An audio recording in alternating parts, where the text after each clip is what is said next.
اعوذ باللہ من الشیطان الرجیم بسم اللہ الرحمن الرحیم السلام علیکم ورحمۃ اللہ وبرکاتہ۔ آدم علیہ السلام نے جب اس درخت کی طرف نظر کی، نہایت ہی خوشوزا اور خوبصورت دیکھ کے سبحان اللہ کہا۔ خوبصورت درخت ہے۔ اللہ تعالیٰ نے ارشاد ہوا کہ اس کو میں نے تجھے بخشا، مگر اس سے میوہ مت کھا۔ تب وہ بولے، جب تو نے میرے تئیں بخشا، کھانے سے مجھے کیوں منع فرمایا؟ تب اللہ تعالیٰ نے کہا کہ اے آدم، تو مہمان ہے میرے گھر کا، اور وہ درخت تیرا بھید ہے۔ میرا مہمان میرا ہو کر کھاوے گھر کا بھید۔ اور اللہ تعالیٰ نے فرمایا، ہوشیار ہو شیطان کے مکر و فریب سے کہ وہ تیرا دشمن ہے۔ تجھے اور تیرے جوڑے کو جنت سے نہ نکلوا دے۔ آدم علیہ السلام نے جب دیکھا کہ بہشت کے سب دروازے بند ہیں، سکون ہوا اس سے کہ شیطان دنیا میں ہے اور میں جنت میں ہوں۔ مجھے اس سے کیا لاگ جو مجھے بہشت کے اس درخت کا میوہ کھلا کر، جس کے پاس جانے سے خدا نے مجھے منع کیا ہے، گناہگار کرے گا۔ مکر و فریب سے اس کے میں بے پرواہ ہوں۔ یہ کہا۔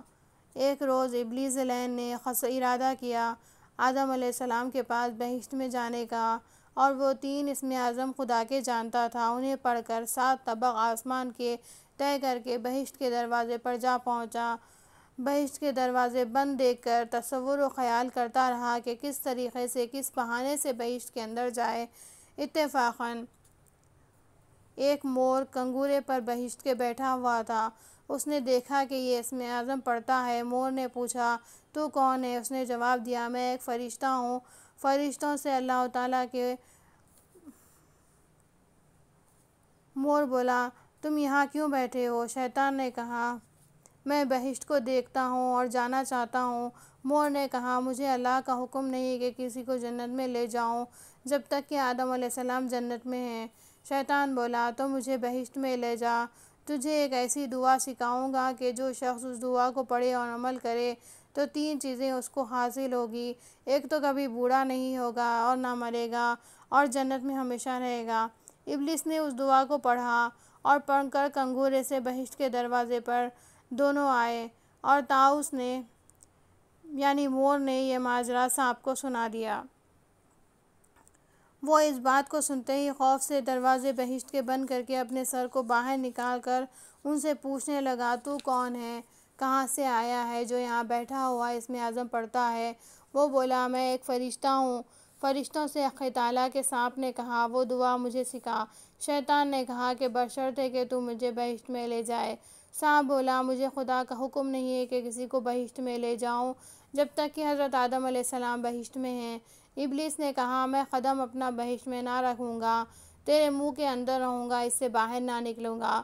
تب سانپ نے اپنے منہ کو پھیلا دیا، ابلیس لعین اس کے منہ کے اندر جا گھسا، تب اس کو بہشت میں لے گیا اور دروازے بہشت کے بند کر دیے۔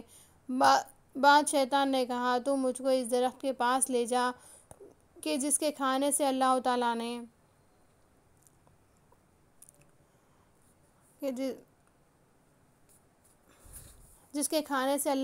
نے حضرت آدم علیہ السلام کو منع فرمایا ہے۔ جب ابلیس کو اس درخت کے پاس پہنچا، تب وہ ملعون مکر و فریب سے اپنے سانپ کے منہ کے اندر رونے لگا۔ جو شخص کے پہلے نفاق سے رویا وہ شیطان اللعین تھا، اور اس کی آواز سن کر بہشت کی حوریں اور غلاماں سب کے سب جمع ہوئے اور کہنے لگے، ہم سب نے یہ آواز سانپ کے منہ سے کبھی نہ سنی تھی۔ اور سانپ سے حوا علیہ السلام پوچھنے لگی، تو کس لیے روتا ہے؟ شیطان نے کہا، میں اس لیے روتا ہوں کہ اللہ تعالیٰ نے تم کو بہشت سے نکالے گا، کیونکہ تم کو اس درخت کے میوے کھانے سے منع کیا ہے، مگر جو اس درخت کے میوے کھائے گا وہ بہشت میں رہے گا، نکالا نہیں جائے گا۔ اور کہا، قول تعالیٰ ہے، قال یا آدم هل ادلک علی شجرۃ الخلد والملک لا یبلی۔ کہا شیطان نے، اے آدم، میں بتاؤں تجھ کو درخت کے جس سے زندگی جاوید ملے اور بادشاہی پرانی نہ ہو؟ اور بولا، قسم خدا کی میں سچ کہتا ہوں، تمہاری بدی نہیں چاہتا بلکہ نصیحت کرتا ہوں۔ چنانچہ اللہ تعالیٰ نے فرمایا، دسماہما انی لکما لمن الناصحین فدلہما بغرور۔ ترجمہ، اور شیطان نے اس کے پاس قسم کھائی کہ میں تمہارا دوست ہوں، پھر کھینچ لیا ان کو فریب سے۔ پہلے جس نے جھوٹی قسم کھائی سو وہ ابلیس لعین تھا۔ پس حوا علیہ السلام نے اس کے قسم کھانے سے یقین کیا یہ سچ کہتا ہے، تب اس سے فریب کھا کر اس درخت پر ہاتھ بڑھا کر 3 دانے گندم کے لیے، ایک تو آپ نے کھا لیا اور 2 دانے آدم علیہ السلام کے لیے لائیں۔ معاذ رضی اللہ تعالیٰ عنہ نے اپنی تفسیر میں کہا ہے کہ جب حوا علیہ السلام نے گندم خوشے سے توڑے، خوشے کی جگہ سرخ ہوئی اور ایک قطرہ خون اس سے ٹپکا، تب اللہ تعالیٰ نے اپنی قسم کھا کر فرمایا کہ تمہاری بیٹیوں کو قیامت تک ہر مہینے میں 1 مرتبہ خون سے آلودہ کروں گا اور اپنے درخت کی داد تجھ سے اور تیری بیٹیوں سے لوں گا۔ پس آدم علیہ السلام بہشت میں جب تخت پر جا بیٹھے، گندم خود بخود نزدیک ان کے موجود ہوا۔ جب بوئے شیری اس کی حضرت کو معلوم ہوئی، تب حضرت نے تخت سے کہا کہ تو یہاں سے مجھے دور لے جا کے رکھ کے اس کے کھانے سے مجھے اللہ تعالیٰ نے منع فرمایا ہے۔ تب تخت نے ان کو 12,000 سال کی راہ میں وہاں سے لے جا کر رکھا۔ جب وہ تخت سے نیچے اترے تو وہاں بھی گندم موجود ہوا۔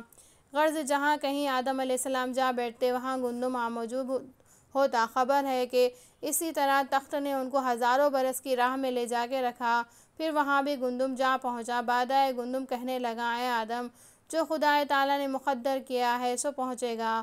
اگر تم لاکھوں برس کی راہ میں جا رہو گے پھر وہاں سے کہاں گزر ہے۔ حاصل کلام ہوا۔ حوا علیہ السلام آدم علیہ السلام کے لیے وہ 2 دانے گندم کے لیے لے گئیں۔ وہ بولے یہ کیا چیز ہے؟ حوا علیہ السلام نے کہا یہ پھل اس درخت کا ہے جس کے کھانے سے ہمیں اللہ تعالیٰ نے منع فرمایا تھا، اس سے میں نے 1 دانہ کھایا اور 2 دانے تمہارے لیے لائی ہوں۔ آدم علیہ السلام نے کہا اس میں کیا لذت ہے؟ وہ بولی کہ حلاوت و شیرنی ہے۔ حضرت نے فرمایا میں نہیں کھاؤں گا کہ اللہ تعالیٰ نے مجھ کو عہد کیا ہے کہ اس درخت سے میوے نہ کھانا، اور اللہ تعالیٰ نے فرمایا ہے وَلَقَدْ عَهِدْنَا إِلَىٰ آدَمَ مِنْ قَبْلُ فَنَسِيَ وَلَمْ نَجِدْ لَهُ عَزْمًا۔ ترجمہ، اور ہم نے تقویت کر دیا تھا آدم کو اس سے پہلے بھی، پھر بھول گیا اور نہ پائی ہم نے اس میں کچھ ہمت۔ حوا جب مایوس ہوئی، آدم علیہ السلام کو دانے کے کھانے سے پہلے 1 پیالہ شراب بہشت سے لا کر پلا دیا تو بے ہوش ہو کر ان سے 2 دانے گندم کے لے کر کھا گئے اور عہد شکنی کی۔ ہنوز وہ دانے حلق کے نیچے نہیں اترے تھے کہ تاج ان کے سر سے اتر گیا اور تخت سے گر پڑے، دونوں برہنہ ہو گئے، جیسا کہ اللہ تعالیٰ نے فرمایا ہے فَلَمَّا ذَاقَا الشَّجَرَةَ بَدَتْ لَهُمَا سَوْآتُهُمَا وَطَفِقَا يَخْصِفَانِ عَلَيْهِمَا مِنْ وَرَقِ الْجَنَّةِ۔ ترجمہ، پھر جب چکھے درخت سے وہ دونوں نے میوے، کھل گئے وہ لگے جوڑنے اپنے اوپر پتے بہشت کے۔ جس درخت کے پاس پتے کے لیے جاتے تھے تو وہ نہ دیتا تھا۔ جب درخت انجیر کے پاس دونوں گئے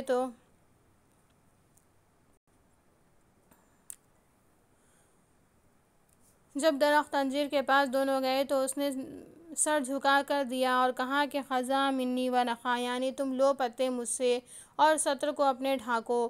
آخر اس سے لے کر ڈھانکا اور درخت عود سے بھی لے کر سطر اپنا چھپایا۔ بعدہ جناب تعالیٰ سے آواز آئی، اے انجیر کے درخت، تو نے ان کے ساتھ سلوک کیا، میں نے تجھ سے خرابی و خستگی دور کر کے یہ لذت دی کہ اگر 70 دفعہ کوئی تجھ کو چاہے وہ نئی نئی لذت تجھ سے اٹھاوے۔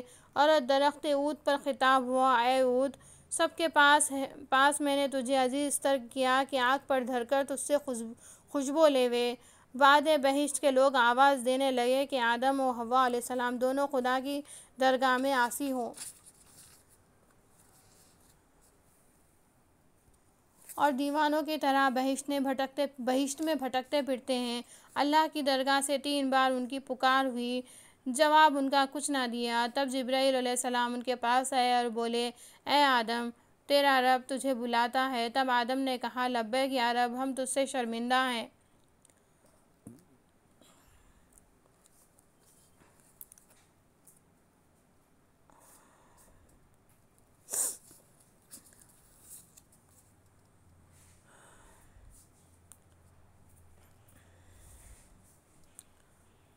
اللہ تعالیٰ نے فرمایا، تم اترو، ایک دوسرے کے دشمن ہو اور تم کو زمین پر ٹھہرنا ہے اور کام چلانا ایک وقت تک، اور کہاں اسی میں جیو گے اور اس میں مرو گے اور اسی سے نکالے جاؤ گے۔ یہ مضمون کلام اللہ کا ہے۔ تب فرمان رب العالمین کا جبرائیل علیہ السلام کو ہوا کہ آدم علیہ السلام اور حوا علیہ السلام کو سانپ، شیطان اور مور ان سب کو بہشت سے نکال کر دنیا میں ڈال دو۔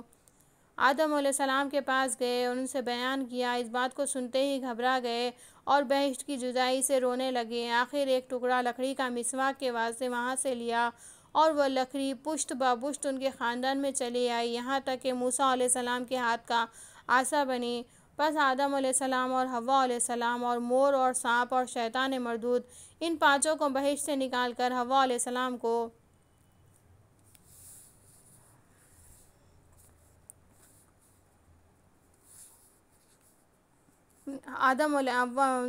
بہشت سے نکال کر اول آدم علیہ السلام کو سناندیپ میں کہ ہندوستان کا ایک جزیرہ ہے ڈالا، اور حوا علیہ السلام کو خراساں میں، اور مور کو کوہستان میں، اور سانپ کو اصفہان میں، اور شیطان اللعین کو کوہ دماوند میں ڈالا۔ اس وقت سانپ کے 4 ہاتھ پاؤں مثل شتر کے تھے۔ باعث واقعہ ہونے اس اجر کے اللہ تعالیٰ نے اس سے لے لیے تا وہ پیٹ کے بل چلے اور خاک چھانے اور کھاوے۔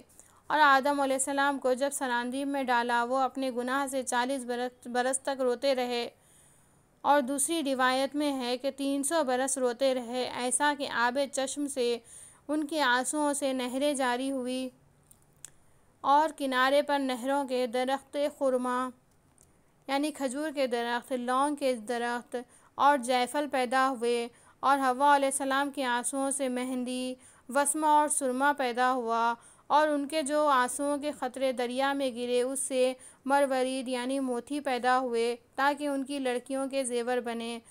ایک روز جبرائیل علیہ السلام آدم علیہ السلام کے پاس آئے اور کہا، اے آدم، قبل الموت اپنی حج کر لے۔ وہ موت کی خبر سنتے ہی ڈرے اور اٹھ کھڑے ہوئے اور حج کا ارادہ کیا۔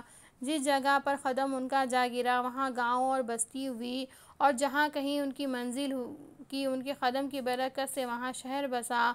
اور بعض علماء نے روایت کی ہے کہ مکہ معظمہ تک آدم علیہ السلام کے 30 قدم ہوئے تھے، اور جب وہ مکے کے نزدیک پہنچے سب فرشتے وہاں سے حضرت کے پاس آئے اور کہا، یا آدم، 2000 برس ہوئے کہ ہم اس گھر کا طواف کرتے ہیں، اور اس وقت اس کعبے کا نام بیت المعمور تھا، اور اندر باہر اس کے ظاہر تھا، اور اس کے اوپر خیمہ زبرجد کا تھا، اور تنابیں اس کی سونے کی تھی، اور جو میخیں اس کی تھی آج وہ ستون ہیں، اور حرم شریف میں داخل ہیں، اور وہ شکار اس میں پناہ لے جو بھی شکار اس میں پناہ لے اس کا مارنا حرام ہے۔ اور آدم علیہ السلام میدان عرفات میں جبل رحمت پر آرام کے واسطے جب بیٹھے، حوا علیہ السلام کو دیکھا کہ جدے کی طرف سے آتی ہیں، انہوں نے اٹھ کر ان کو گودی میں اٹھا لیا اور دونوں رونے لگے۔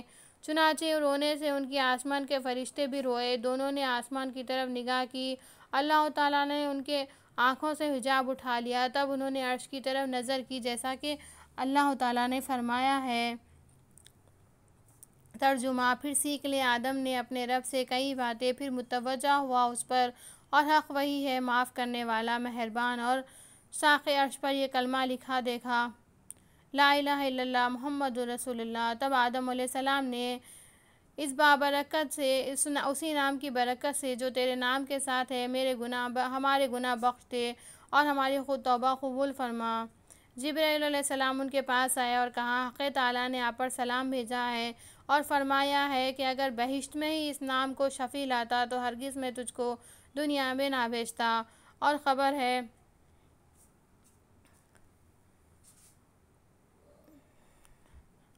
ہے کہ پھر اللہ تعالیٰ نے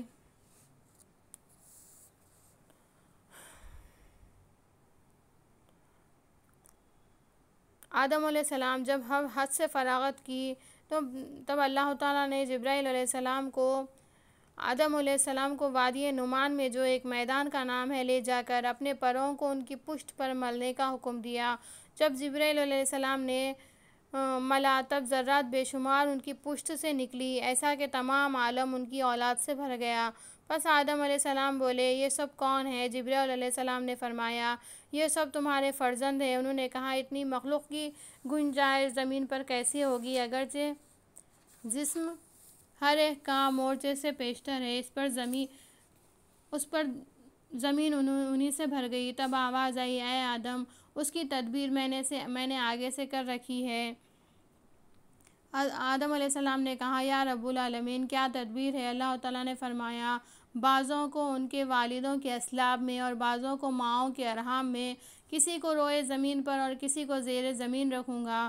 پھر آدم علیہ السلام نے کہا خداوند میرے فرزندوں کے گئے فرقے کتنے فرقے ہیں؟ فرمایا کوئی مومن ہے، کوئی کافر، کوئی توانگر، کوئی مقیر ہے، کوئی خوشحال ہے، کوئی غمناک ہے۔ پھر کہا یہ سب مساوی ہوتے تو کیا خوب ہوتا۔ اللہ تعالیٰ نے فرمایا کہ اے آدم میں اس سے خوش ہوں جو میرا شکر کرے، اس لیے خوشحال کو غمناک اور توانگر کو درویش اور متی کو عاصی نہ کیا تاکہ شکر کریں۔ پس اللہ تعالیٰ کا حکم ہوا کہ ذریات آدم علیہ السلام کی کھڑی ہو صف باندھ کر مشرق سے مغرب تک۔ تب اسی وقت کھڑی ہو گئی سب کے سب جو لوگ کے داہنی طرف آدم علیہ السلام کے کھڑے تھے، سب کے سب مومن تھے۔ ان کے آگے صف اول میں انبیاء مصطفیٰ صلی اللہ علیہ وسلم کے پیچھے کھڑے تھے، اور جو لوگ بائیں طرف ان کے تھے وہ سب کافر اور صف اول میں ان کے جبار و متکبر تھے۔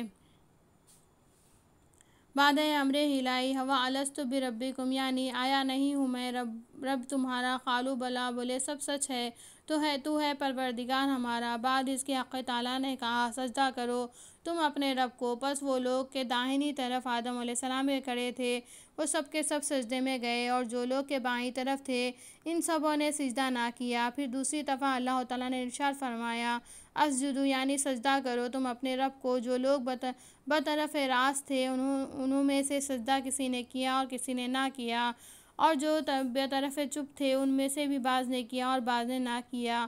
یہ حقیقت دیکھ کر حضرت آدم علیہ السلام نے اللہ تعالیٰ سے عرض کیا اے رب، اس میں کچھ عجیب و غریب میں نے دیکھا، اس سے تو نے مجھے آگاہ کر کہ جو لوگ داہنی طرف میرے کھڑے تھے پہلے حکم میں سب نے سجدہ کیا، اور دوسرے حکم میں اس میں سے بعض نے کیا اور بعض نے نہ کیا، اور جو قوم کے بائیں طرف اول حکم میں سجدہ نہ کیا، ثانی میں بعض نے نہ کیا اور بعض نے کیا۔ اس میں کیا سر الہی تھا؟ ندا آئی اے آدم، جس قوم نے کہ اول و آخر میں سجدہ کیا وہ مومن پیدا ہوں گے اور مومن مریں گے، اور جنہوں نے اول و آخر میں سجدہ نہ کیا سو کافر پیدا ہوں گے اور کافر مریں گے، اور جنہوں نے اول حکم میں سجدہ کیا اور ثانی میں نہ کیا وہ مومن پیدا ہوں گے اور کافر مریں گے، نعوذ باللہ من ذالک، اور جس نے ثانی حکم میں سجدہ کیا اول میں نہ کیا سو کافر پیدا ہوں گے مومن مریں گے۔